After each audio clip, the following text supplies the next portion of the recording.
Good evening, Turks and Caicos. Welcome to another episode of This Is What's Up. We have a special guest today. Have the honor, the privilege of sitting here with the Honorable Premier of the Turks and Caicos, Honorable Charles Washington Misick. Honorable, how are you?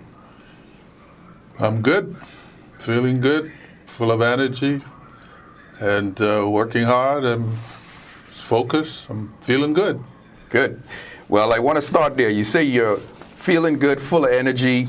Let's start there with full of energy and feeling good. You know, there's been a lot made about, this upcoming election that's coming up, and a lot made about you running again and, about your age. I want to speak to that a little bit and just say, maybe elaborate on how you feel going into this election, how you are with the workload it is itself, and just start there.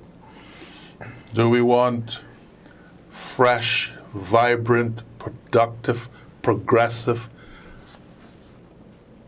focus, or do we want to use tired, old, run-out-of-the-mill ideas, right? I don't want to make my age a focus of the election. I know who I am. I know what I bring to the table. I know the energy level I have, and I know the ideas that I have, and I know that they are current, they are progressive, they are forward-looking, and they're futuristic, as opposed to the old, tired, yesterday ideas of my opponents. So they can deal with their old, tired ideas and let me deal with fresh ideas. This is about ideas and about the future, and it's about creating an environment, an atmosphere, and an economy, a social economy for the good of the people of these islands. Right? That's what this is about. It's not about my age. Yeah, definitely. And I want to continue on this same path here because much has been made of, as you know, the recent announcements over the last month and a half or so of the PDM's candidates.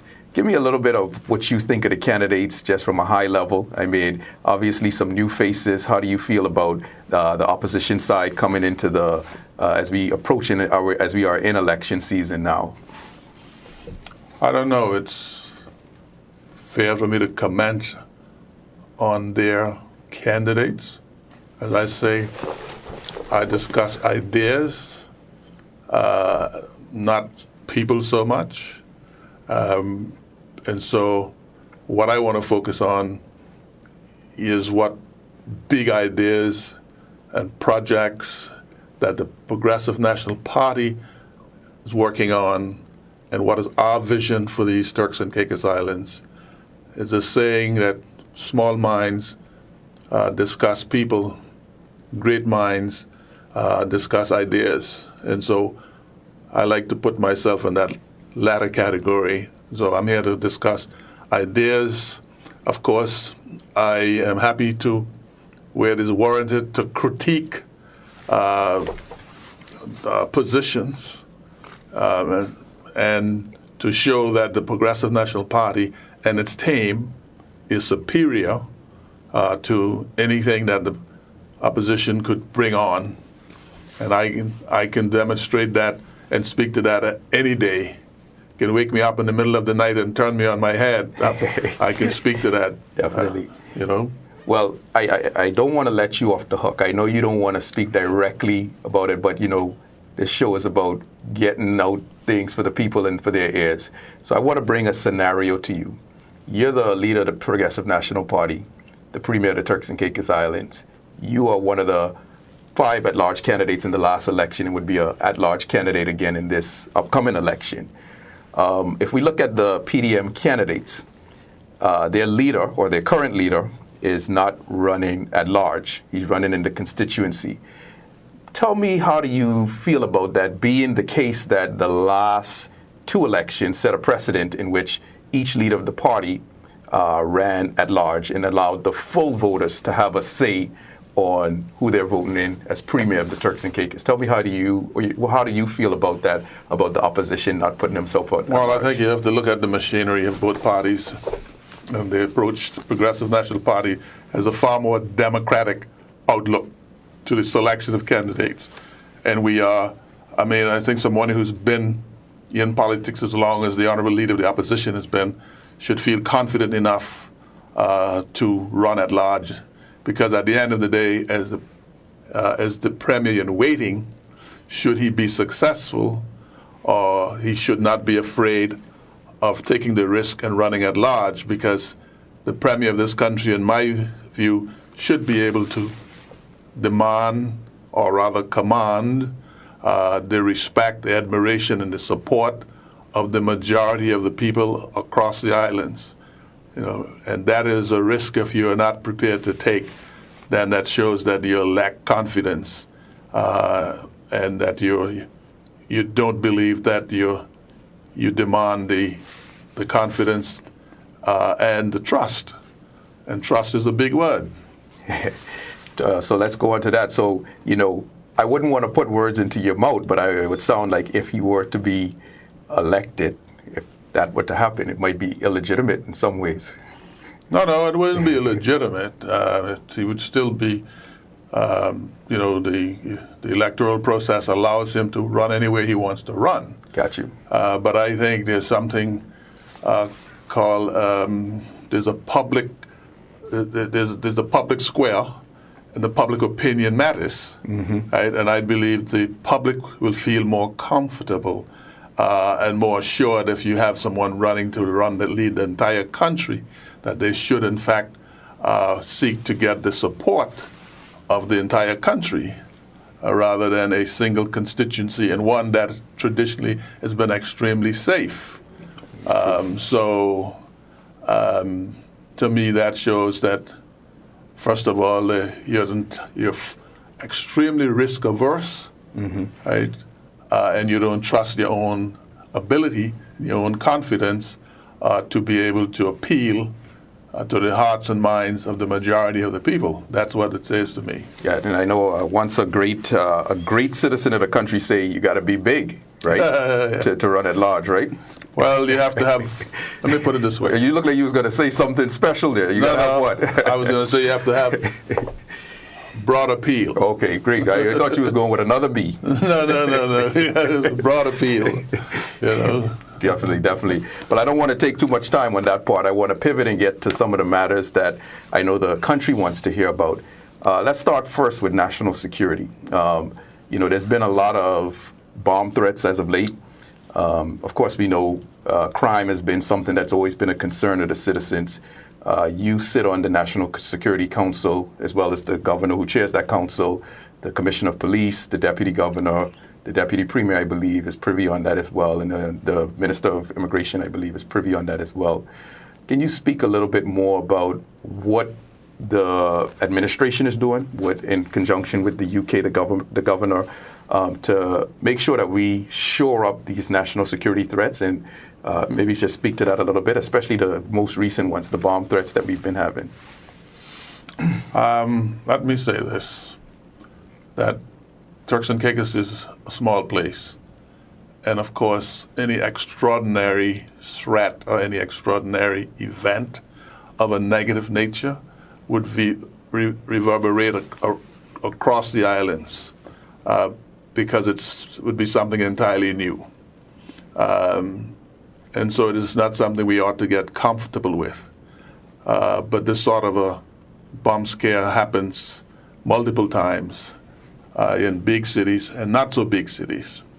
And it is so easy I see it to some extent as a form of, I'm going to say electronic or cyber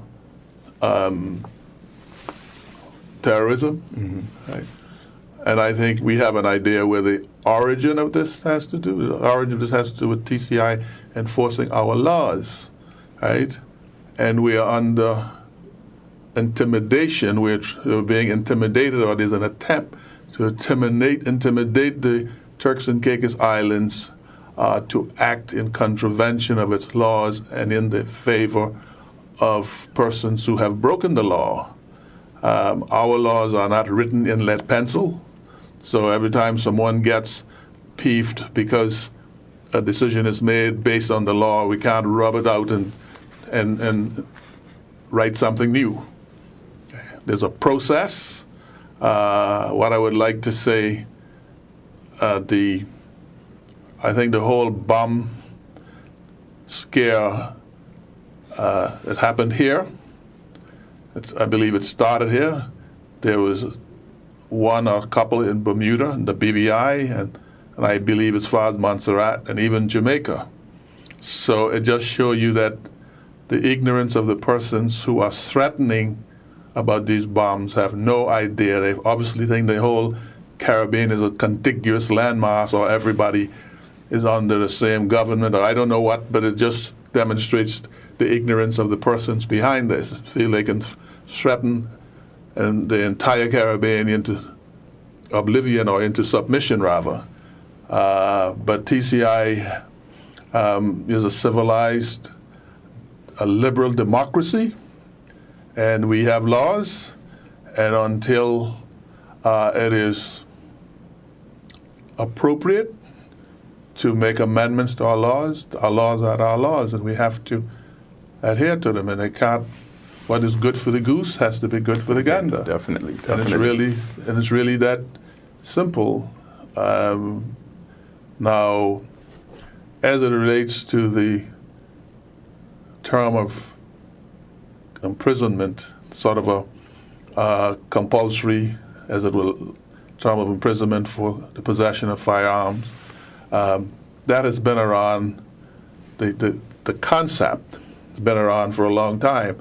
It was in 22 when it was increased from 7 years to 12 years, because as you know, we had a year where the fear was driven in the hearts of people because of what is happening. TCI don't manufacture guns, and we don't manufacture ammunition. So I think it is the responsibility of our neighbors to the north to control the exit when people go, because it's a threat.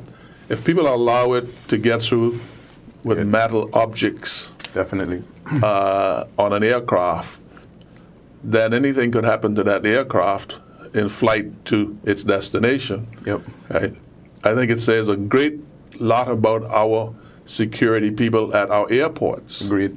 Who are able to detect these when you have a first world country, a leading country, the leading country in the world, and they're not afraid to boast about that. They are not detecting it, and yet we are. So I would say to those persons who are saber rattling that the law here is the law, and I think the judges, the courts, will apply them equitably based on what they are allowed to do, and where there are extenuating circumstances that would impinge upon their decisions, then they will take those into consideration, and I'm very confident of that. But I can't, neither can the governor interfere in the operation of the courts, because once you do that, then you undermine the entire legal system and the sort of a moral authority, so to speak, to be called a court. Definitely. And I'll just conclude on the matter of national security with violent crimes, especially. Where does you as the premier, where do you feel, or how do you feel about the progress that is being made? We do have a new commissioner of police. Where do you sit here today? Where do you say you feel as far as the progress and the direction in which we're going to tackle violent crime especially, but just crime in general, local crime? Well, let me say this. Crime is asymmetrical, okay? And the police is not expected to detect every crime. It just doesn't happen.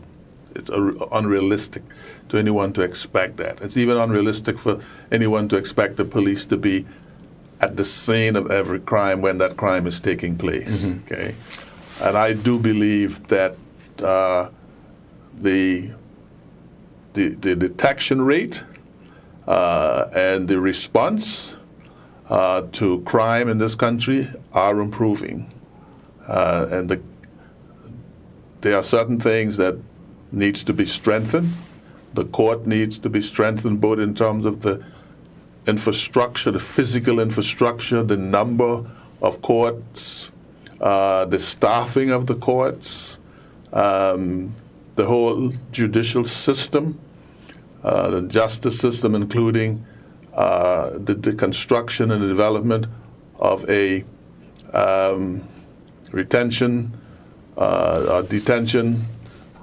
centers, so that when people are arrested and they're waiting for trial, there's a place to hold them. Yep. People are human beings. We all are capable of evil, and some of us have the good fortune and the good upbringing and the good sense and the guidance to stay away, and some others react to the circumstances and find themselves in trouble. But they are to be treated humanely, but at the same token, firmly. And so we need, I would be the first to admit that the whole system of justice needs to be better resourced. And have you seen over the last several years that is happening? Additional court spaces are being made available. Additional courts are being put in place. Dispute resolution efforts are being made. Juvenile focus on juvenile security and juvenile courts, child safety. All of these things are being worked on as we speak. But I do believe we have an existential threat as long as the situation is stable to the south of us. It creates a problem.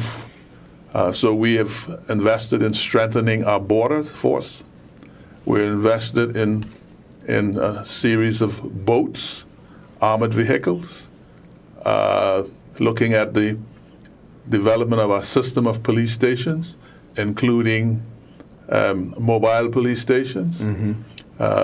We have a new commissioner of police with a lot of experience and a lot of recognition and contacts and networking across the Caribbean, and I think the country will benefit from that.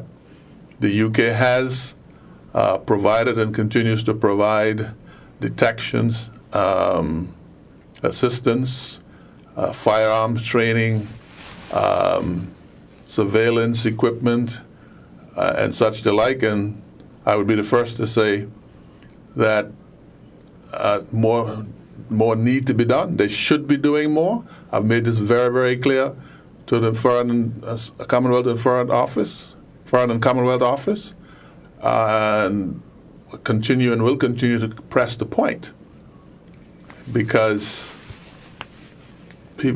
criminals are getting bolder. And if you look at what happened, I think last weekend with the police in 5 Keys, where people literally unprovoked at the Sames, or certainly proactively shot after the police vehicles, that is something entirely alien and new to us, and that has not gone unnoticed. The United Kingdom government have been informed through the governor's office about all of these, and I think on Thursday morning there is a strategic meeting with our minister, the minister responsible for the OTs, and together with my OT premiers, and we intend to make a strong statement as it relates to the threat of Haiti to the entire overseas territories, with Turks and Caicos being at the sharp point of it. Okay. So I do think we are focused. I mean, it's one has to be living on another planet not to be aware of the threat, and one doesn't have to be in a leadership role to understand that it has the ability to discombobulate the entire economy and affect the livelihood of all of us. So it is an existential threat, the situation to the south, and we sympathize with our neighbors. And so when you look at the internal displacement of people or the movement of people, the high levels of illegal immigration, and then the threat to the border, it is something that we are concerned about and are constantly working. Great. You talked about the economy. That's a big concern for many citizens, of course. The economy is flourishing in a lot of ways. The opposition has said repeatedly in many of their statements that while the economy is flourishing, the people of the Turks and Caicos, the local people of the Turks and Caicos, aren't feeling it to the effect that they should be feeling it. What's your thoughts on that statement as Premier of the Turks and Caicos Islands? Well, regrettably, let me say first of all that I do believe people are far better off today than they were on the 19th of February 2021. Okay? And this government whole entire focus has been on the social development of its people. And we have given a significant relief from the get-go, including the over $2,500 that we gave to every status holder and BOT citizen to help to compensate and counterbalance the negative impact of the pandemic. Since then, we've also reduced taxes on a whole basket of essential goods. Right? We've given breaks to assist people, or are giving breaks to assist people to be able to acquire property and to be able to improve their living standards and the shelter. Unfortunately, there are conflicts. Well, let me say it this way. First of all, the situation is not unique to Turks and Caicos. It is a fact that the wealth gap has been widening. All right, there's a smaller percentage of people globally who are getting far wealthier, and you have middle-class people slipping into lower middle class and even into poverty, right? And that is not something that we want in TCI. So our entire focus has been on the social development of people. We have increased minimum wage. We have provided assistance for daycare and after school. We are in the process of operationalizing something that we call a financial assistance program for seniors over 70 plus. All of this is an effort to hold on the cost. So we are doing everything we can, but some things are beyond our control. And we will continue to make every attempt to do so. At the same time, we're trying to build institutions.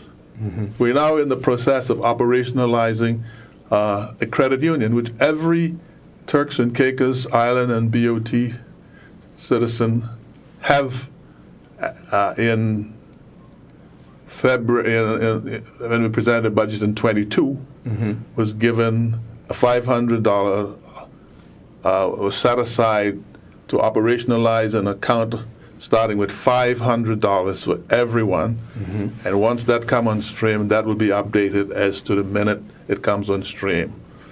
And so, and in addition to that, we've just put in, approved or set aside in the last budget $20 million to set up a mortgage corporation, mm-hmm. right, to assist people to assist in the housing problem we face. The intention is to raise that in quick order to $50 million so that we can start providing mortgage funding for qualified persons, particularly young people, middle income, but also we realize that not everyone will be able to afford to buy a home, and so we will have to look at providing social housing to the indigents and other types of subsidies, including potentially rent subsidies. We are introducing a nutrition program in the school system, right? And we've increased assistance. We started out with a $3 million a year funding for social services. That is now over 10 million in the last 3+ years. Right? So we are making every effort to ensure that the number of persons who are falling through the cracks into poverty are limited, and those who are into poverty, we find a way to subsidize their living, because at the end of the day, things like a proper shelter, security, and the right not to be hungry, these are social rights, right? Human rights that we try to guard against. So, yes, the economy is doing well. In terms of the sort of a quantitative measurements, and I realize in terms of the Human Development Index, it's not doing as well as I would want it to do, and that's why we're doing everything we can to improve the social development of our people, investing in education. It goes on and on. Investing in agriculture and fisheries towards food security, resolving these food insecurity issues. But things will take time. We're doing it methodically, and we have a plan. That plan speaks to sustainability, economic sustainability, the social sustainability, and also the sustainability of our environment, because that's where we make our living. Everyone in this country, whether you're a doctor, a lawyer, a fisherman, everyone makes their living ultimately from the environment. Definitely, and I want to give you an opportunity to speak directly to the people, or to a person that might be listening this evening that might be saying, it's taking too long. We can't wait another year, or we can't wait another 6 months. That person that might be just holding on from paycheck to paycheck to paycheck. What would be their hope to look forward to, as far as, I know you're saying it's methodically, but what do you think as far as getting these things on a little bit quicker? How expedient can some of these things come on to provide that relief and to provide that ladder up to those citizens that might be listening this evening? Well, let me put it this way. Leadership today has to be situational. It has to be agile, because as you in the system, you have to design a systemic solutions, because if you pick things aside and fix one thing and something else is broken, then you have to keep trying to apply Band-Aid to situations, right? Yep. So what I will say is that the process of sustainability takes time, and I can understand if people. It's not human not to want relief from pain or from any kind of uncomfortable situation. It's just not human not to want relief and want it quickly, right? But sometimes a quick solution just adds to the problem down the road. Yep. So, yes, I would love for the housing situation to be resolved quicker. I would like for no child in this country to go to bed hungry. I would like for everyone to live in a decent place, have clean water, and all of that. But that is a process. It takes time, and we're building on it. And if you look at the most wealthy countries in the world, there's still those kinds of issues, And as it relates to the day-to-day, hand-to-hand, mouth-to-mouth, I think, unfortunately, to a large extent, that is the kind of world we live in, with a cash economy. Yep. And people are ambitious, and TCI Islanders, like a lot of other people, gravitate towards the American lifestyle, and if you live in America, you read, the credit card debt and the other debt they've amounted. I think we have to try to curb our appetite for consumption, right, and try to develop a culture that say to us that we should put something aside for a rainy day, because how many suits of clothes you have in your closet? Not many. I'm just joking. But I'm sure you have stuff there that you haven't worn for a couple of years at least. Well, yeah, maybe one or two things. Right? Yeah. And I think that is true for a lot of people. No, for sure. So we get into this treadmill of acquiring things. Yeah, no, for sure. Right? I know I have more clothes than I could wear for the rest of my life. But do I really need it? Yeah. And so I think sometimes we create our own problems. Yeah. Right? By over-consuming. So speaking about that, let's take it to another part. Instead of consumption, many young Turks Islanders would say, well, I have this money. I want to invest it somewhere. The banks aren't giving me any interest. There's not many outlets in the country itself.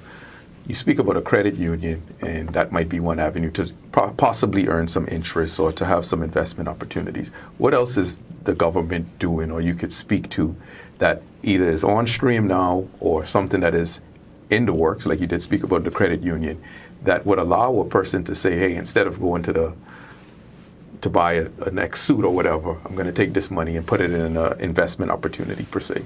That's a great question. It's a really great question. And it starts with us, the individuals. It starts with people. That was the whole concept of the limited liability company, with people pooling their resources together. One of our problems is that we compete for a little piece of cake, little fry cake, right? Instead of pooling our resources together and making a big Johnny cake, right? So this economy is growing, right? And other people from outside are coming in, working here, pooling their resources together and doing things. We want to do everything on our own, and if I see you buy a taxi, I'm going to go and buy a taxi too, instead of us pooling our resources and building a transportation company. I said to the people in Grand Turk the other night, I complained about the village downtown that hasn't been opened since 2006, right? It's an opportunity. I'm not that people can pool the resources together, right, and create an entity that will grow over time, monetize their efforts, and the investment would grow, and there you could potentially have an intergenerational piece of asset. So it's not. It shouldn't be that you should be looking to government for everything, right? But let me answer the other part of the question, because I think this government is making effort to create an environment where people could invest in public infrastructure. We're doing 20% of the concessionary operating entity of the new airport is available for Turks and Caicos Islanders, right? So that will be floated, and people with money or who have access to money who are prepared to pool resources together can invest there. The intention is to, over time, do the same thing with the port and other assets that will be generating money on a consistent basis. So over the period of years, you have a constant stream of income through dividends. Right? I think we tend to see everybody want to build a duplex, a two-bedroom apartment.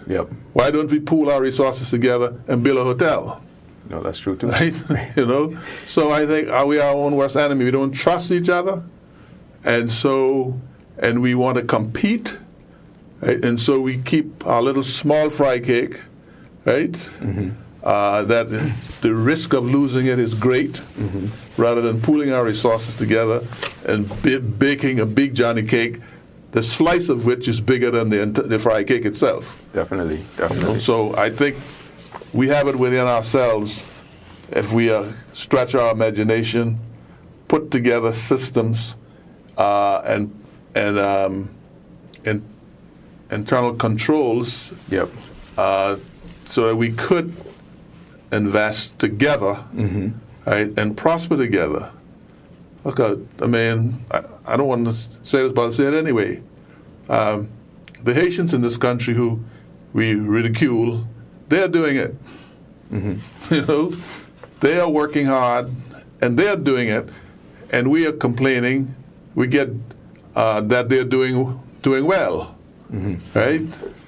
And yes, opportunities in this country should first and always be at the behest of locals. First of all, the heritage belongers whose navel strings are tied here, yes. But we have to make use of those opportunities. We cannot not make use of those opportunities and complain when other people are.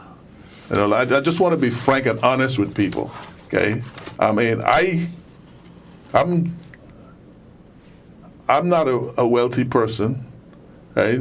And I know what people feel, and I know we are at a disadvantage in a lot of ways, because sometimes people come with money, sometimes they pool their resources together, and there's a perception by some people about us that we're lazy, and because there's that perception, and because in some cases the more we grow and the more sophisticated we become, and they can't control us, right?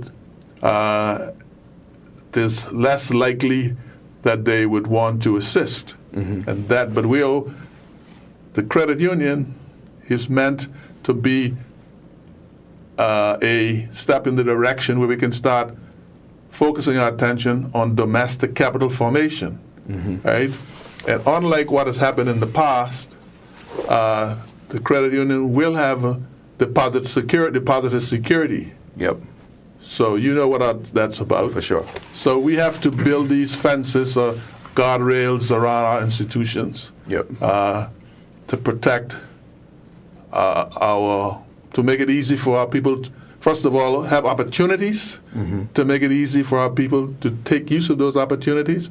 And then we have to build guardrails around institutions and opportunities and facilities in order to protect people and protect their investment. And that's what the government is doing. These things take time. And if you do it haphazardly, quickly, just to get a quick sort of a sugar rush, then it's not going to last. Definitely. We got about 10 more minutes left. Could you believe it? We've already went through all of that, and you were wondering if we would make it to an hour, how quick we'd make it to an hour, but we're almost there. So I want to give you an opportunity, maybe just 2 minutes, to speak on two last issues, and then I want to leave it for a last bit there for you to speak on, of course, you're putting yourself up again to be the premier of the Turks and Caicos Islands, to speak about, what and why people should invest their trust in you again. So the two issues that I wanted to just kind of speak on, and maybe if you give us 2 minutes, is just a quick update on the carnival situation in Grand Turk. I know that was a town hall meeting was held about, a week ago or so. I think citizens, and especially the residents of Grand Turk, would be really wanting to know how is that progressing, and if you could touch a little bit on that. Thanks, Ralph, for the opportunity to speak to that, okay? First of all, the Grand Turk, I think we all regret that there's not more happening in terms of land-based permanent opportunities on Grand Turk. I think the government in 2003 made a very smart move when they decided to partner with Carnival to build the Grand Turk Cruise Center. The center opened in 2006, and with the exception of the pandemic period, has really been the economic lifeline for Grand Turk. There are a lot of small businesses who are striving as a result of Carnival.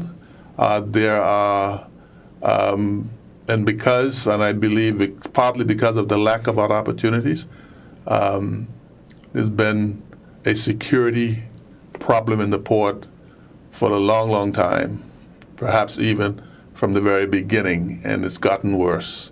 And in 2022, I think it was, we put together a package of legislation to deal with the challenges we're having about beach incidents across the Turks and Caicos, not only on the beach at Carnival. And so in order to help to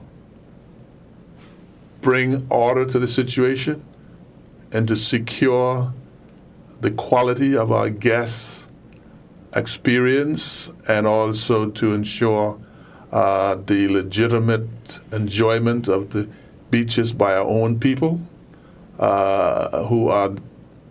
we've introduced the system of beach wardens, along with improvements or revision to certain laws, including the summary offenses ordinances. But we continue to have safety and security challenges, particularly around the port, including the sale of drugs and other contraband, illegal soliciting, being abusive to guests, serious trespassing on Carnival's property itself, and it's just a total breakdown. And so Carnival has presented evidence, and we've had situations where we are aware of some of these, even though we've put try to put guardrails in place, they have not worked. Right? And so they have not worked partly because in my view, the sort of enforcement mechanism that was supposed to be a part of it was weak, I believe, including the level of training by our wardens as well. And there are other reasons, so I'm not laying all, but I think there's a lot of blame to go around, including TCIG and including Carnival.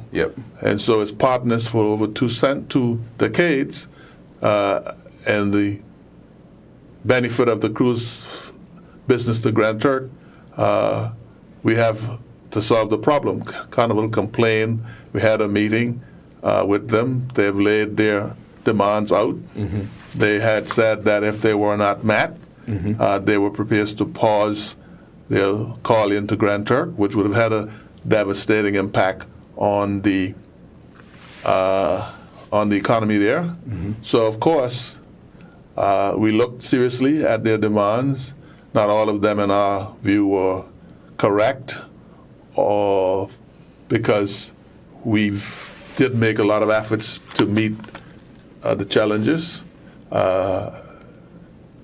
Fast forward, we had conversations back and forth. We exchanged communications, letters, and then on Monday we had a follow-up meeting. And it seems to me, from where I sit, that we are well on our way to resolving the issue to the satisfaction of Carnival and TCIG. I don't want to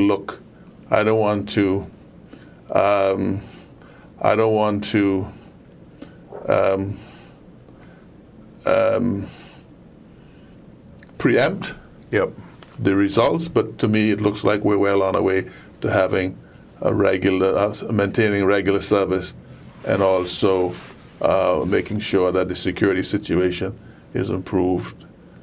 But as it relates to tourism, we are putting in place the tourism police unit that will be in addition to our regular policing, tourism police unit, and I don't know which form it will take yet, whether it will be a system of special constable or a system of wardens, but we will have a police, sort of a tourism unit, so to speak, so that we can avoid aggressive behavior and crime against our visitors. Definitely. Thank you for that. And I did have one more question, but I will bypass that question because I want you to able to address for your final statement here. It's been 3.5 years just about now, we are in the election window now, and an election could happen anytime within the next year or so. You have you had your mandate. You've been executing on it. Tell me, or tell the people, actually, not me, but I guess you have a chance to speak to the people as to why you as Premier, why your administration is the way forward, and why they should stick with the administration, with you as Premier, for the next 4+ years. So let me say one thing first of all. Man proposes and God disposes, right? Okay. To err is human, right? And to be perfect is divine. I am not perfect. I speak for myself when I say I believe, and those people around me who know me, that every waking hour of my life just about is put into trying to make this a better country. Okay? I don't have all of the answers, but I know where my heart is, and I know the efforts that I put in, and I believe we have been putting some big jars, some big stones in the jar, right? That will will make sure that when we're ready to put the sand in, the big stones are in. We can talk about things like the close to $400 million we're putting together for the airport. I spoke earlier about the credit union, the financial assistance program, the mortgage corporation, the work that we've done on providing social benefits to the indigent, school lunches we're putting in place, daycare centers, after-school programs, the education system, the community college. We've bought facilities to house them. We have MOUs with a number of institutions, including beaches, and just yesterday we signed an MOU with an IH International Hotel Group for the community college and the sports system, and as it relates to creating opportunities, we've, for the first time, in 2012, 2016, it was under my administration with Dr. Rufus Ewing when we put in place, reestablish Invest TCI and provide funding for small and medium-sized companies or businesses. We've been using all of the funding in the last couple of years. That program is doing well, and we have improved on the execution, the ability, the accessibility, and the funding, the level of funding that's available to business, not only the cash, but things like service level support, whether it be marketing and also things like customs duties. We've provide relief through locals who are acquiring property, and stamp duty. We put money aside just to set up a housing corporation, providing grants. The list goes on and on. I don't remember everything that has been done. We presented our public with a manifesto, the contract with the people of these islands, and we have been trying to deliver on those contracts. The entire document was based on the SDGs, the United Nations strategic development plans, goals, and we've been following that methodically. We are convinced and committed to leaving Turks and Caicos Islands better than where we met it. We'll focus on, as I said earlier, triple bottom line, sustainability, the environment, the economy, and the social situation in the country. So I believe, if I must say so myself, anyone who look at the performance of this government dispassionately, and I want to say dispassionately, because it's only human for people to ask, well, what have you done for me personally? And that is the issue. Instead of looking at the big picture and what have you done for the country at large, what have you done to attempt to create a flood tide that raises all boats, instead of doing, well, I haven't gotten anything in my pocket, but have the system, have we created a system or an environment which creates more access to support. It may not be, it could be pension. We've increased public service pay. We're looking at increasing the pay of statutory bodies. We've put in place a pension program for the public service, which is available which will be available to the general public to contribute to, right? And the list goes on, really. So anyone who look at this dispassionately and can look themselves in the mirror and say that this government hasn't done anything is lying to themselves, right? Or it's not being objective. So I think for all of those reasons, this is a watershed moment in the life of this country. And for all of those moments, my government deserve an opportunity to continue the hard work that my colleagues and I are doing on behalf of the people of this country. I don't feel entitled to it. I come from a background where I've worked for everything I have. I came up poor like most other people in this country. And so, and I am not one of these people who feel like I'm entitled. I believe I need to work. I put my name on the line, my neck on the line, and I am committed to working and demonstrating that I earn the consideration of the electorate to support my re-election, and the re-election of my colleagues. That's where I am, and I believe in my heart of hearts that my competition don't have the commitment, they don't have the acumen, they don't have the skill, because their ideas are old and tired, and they're backward looking, while we are looking forward. We're progressive, and I say that in the light that as we speak, the leader of the opposition is still advocating on leaving the Constitution as it is and allowing the governor to continue to have 2 nominated seats in the House, right? When we have signed our names on the dotted line and it's been passed in the House of Assembly that going forward we will have no more appointed members, right?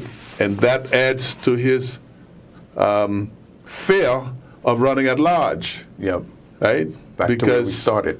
But so we've argued about this since 2012, 2014, about constitutional change, and we're finally at the point where we've gotten most of what we asked for, including a parliament and including the ability or disbandment of nominated members, which is Turks and Caicos, as I am aware, is the only territory in the Caribbean or anywhere else where there's still nominated members or to the House of Assembly, to Parliament.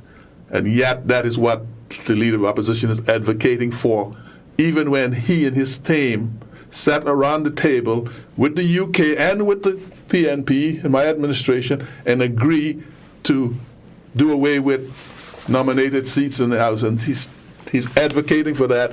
And I believe the horse is bolted, right? That is backwards. Yep.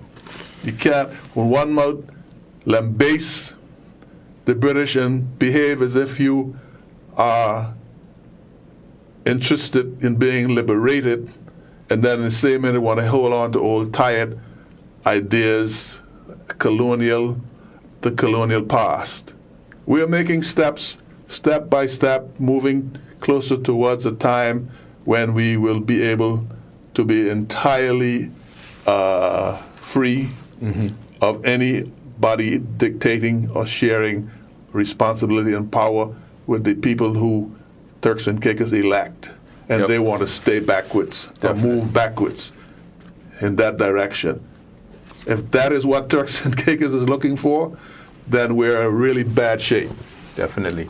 Well, you're like a preacher, Honorable Premier. You started to start preaching again, you know, and sorry we got to wrap it up here, but I appreciate you coming out this evening and taking some time out of your busy schedule to sit with us on this taping, this recording here.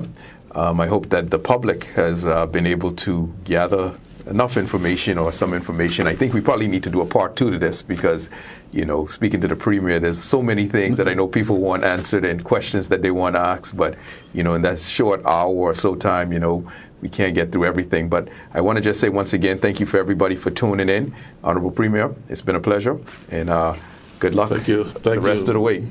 Take care. Thank you, Ralph. Thank you very much. Thank you. It's been a pleasure. Yeah, definitely. Yeah, man, you definitely you started to get geared up there at the end again. Yeah, well, you know, passion is a good thing to have, particularly if you are sincere about it. And I don't have anything that it's to me it's at this stage of my life I'm not into acquisition of things. Sure. I'm interested in what I can do for people, what kind of legacy I can leave. And that's what I am focused on. Definitely. And that's the good thing of having lived as long as I have lived. I've seen the world, I've seen things, I've traveled, I have great ideas, I'm continually researching and reading, and I'm familiar with the trends that's going on in the world. So, you know, I'm not... I'm not a tired old man lying on a couch dreaming. You know, that's not where I am at all. Definitely. No, man, you're still a young man. You're only 76. That's not old, man. No, I'm 73, 74. I put in 6 years on you. Yeah, I'm 74. I think I put you with another politician that's 76. I'm 74. I just turned 74 in March. Okay, great. So, great. And my grandmother lived at 102. Okay. My mom lived at 95. Okay. So I have good genes. Yeah, well, there you go. Well, appreciate it again. Okay, thanks, buddy. We'll clip off here. Yeah. As they say.